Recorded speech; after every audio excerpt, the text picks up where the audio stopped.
And whatever happens, we will continue that research. Senator Baldwin.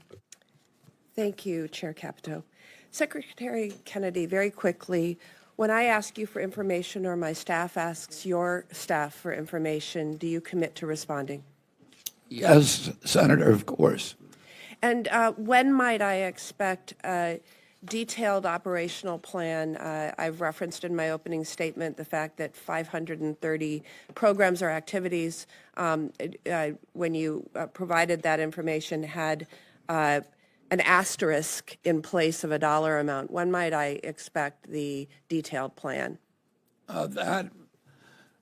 When? As I explained to you, those decisions are being made by OMB. And So you're really not in charge of the spend plan this is not a HHS issue. It's a government-wide issue. Okay, so the Secretary of HHS is not in charge of the spend plan for 2025.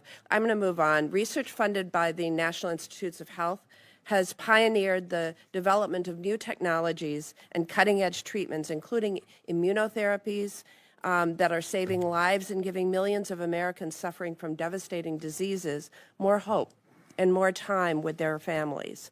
Last week, American doctors made history with the world's first successful personalized gene editing treatment in a 9.5-month-old baby boy, curing him of a rare, life-threatening genetic disorder. This technology is miraculous, and it was made possible by NIH research. According to the American Cancer Society, NIH-funded cancer research saved 3.5 million lives between 1991 and 2019 and reduced the overall cancer death rate by 33%. Congress has spent nearly 100 years building up the world's premier biomedical research agency to develop state-of-the-art treatments that wouldn't have been thinkable just decades ago. And in just 100 days, this administration is starting to tear it all down.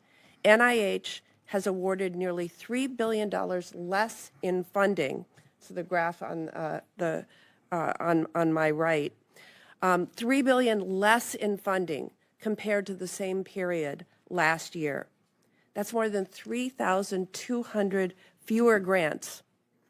These grants are being withheld. This includes funding for everything from cancer to Alzheimer's disease to rare disease research. Secretary Kennedy, whose decision is it to withhold thousands of grants and billions in funding for life-saving medical research at NIH? I can tell you, Senator Baldwin, that gene therapy and cell therapy is a priority for me and for Marty McCary, who is the FDA director. We are going to ensure that this country remains the hub of gene therapy. That wasn't my question. Secretary Kennedy, whose decision is it to withhold thousands of grants and billions in funding for life-saving medical research at NIH that we approved on a bipartisan basis in this subcommittee? We are not abandoning any life-saving research at Is it NIH. DOGE reviewing NIH funding opportunity announcements? Is it DOGE reviewing NIH grant award? We've got administrators, we're cutting waste, we're cutting duplicative programs. You're funding $3 billion less in biomedical research than you did a year prior. We're spending less on administration of those programs. 3,200 fewer grants. We're spending, well, many of the grants were terminated because they were grants that were not advancing. These aren't grants terminated. These are grants not awarded because the panels weren't convened. We spend 70% of the world's biomedical research out of NIH, 70%, and we're the sickest country in the world. $18 billion or 40% from the NIH budget slow the development of new treatments and cures? And we are the sickest country in the world, so that money has not been well spent. We've had a 38% increase in our agency, growth in our agency over the past 4 years. I'll ask you, is funding for Alzheimer's disease research centers DEI because you're holding up $65 million for 14 of those centers in 9 states, including the University of Wisconsin-Madison. Is funding for cancer centers DEI, because you're holding up $47 million in cancer center support grants at 9 cancer centers in 8 states? Is funding for rare disease research DEI, because you're holding up $55 million for 11 rare disease clinical research network grants in 8 states? These are just a few examples, and the list goes on and on, Secretary Kennedy. I've run out of time. I yield back. Thank you. This is a fun game we're playing. Senator Kennedy.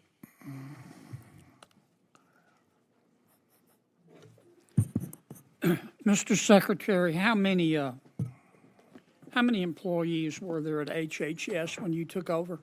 82,000, How many do you have today? 62,000. Okay. It's about the level it was in 2019, right before COVID. Is this the first time that an institution in America has ever downsized? I don't think so. I think private and public institutions have historically. Microsoft just announced that they were going to reduce their workforce by 6,000 people. You think that'll be the end of Microsoft? Senator, we wouldn't have reduced anybody. You think that'll be the end of Microsoft? I don't think so, Senator. Meta, I still call them Facebook, just announced they're going to reduce their workforce by 3,000 people. You think that'll be the end of Meta? I imagine it will not. Yeah. Think maybe the people at Meta know what they're doing? I think that they do. They make a lot of money, Senator. Do you hate NIH?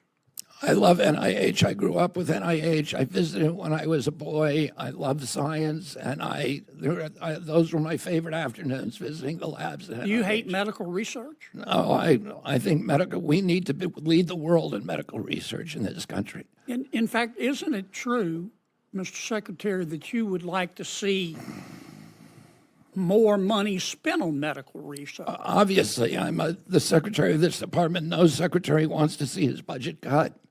Well, one way of doing that, it seems to me, would be to stop some of the stealing.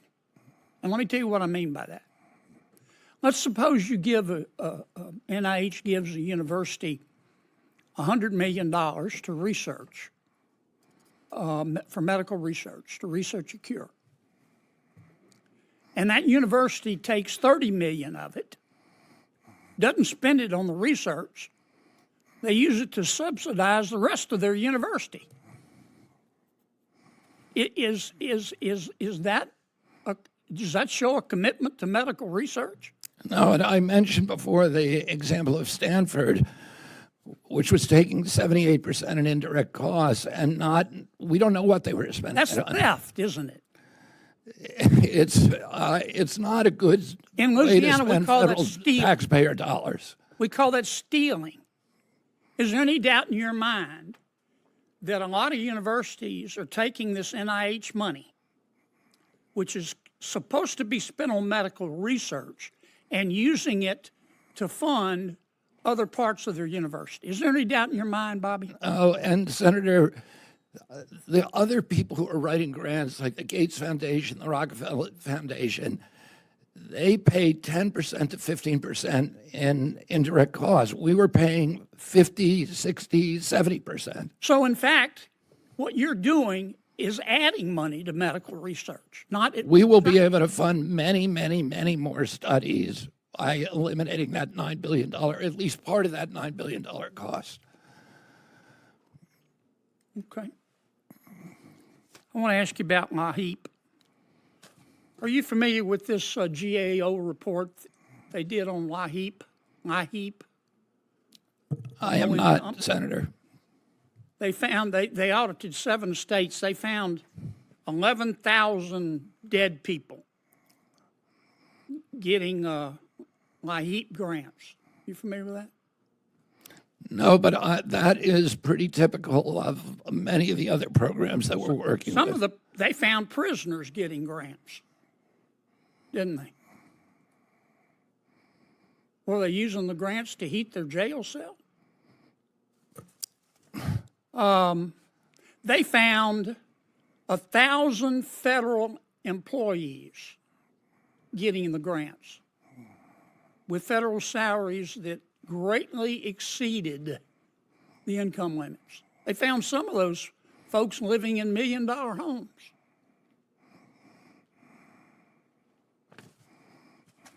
I got 18 seconds. Why do we allow highly processed foods in America? That's a complicated question, but it's driven by profits, but to a food industry that is making money by poisoning American kids, and they don't do it abroad. They make the same products for Canada and for Europe that do not contain many of those chemicals. You understand, Mr. Secretary, there's nothing you can do that's going to make many of my Democratic colleagues happy. You get that, don't you? I do understand. I'm coming to understand that, Senator. Yes. Thank you. Senator Murray, welcome. Nice to see you, and I'll turn it over to you for questions. Thank you very much, Chair Capito, Senator Baldwin. I look forward to working with you both again.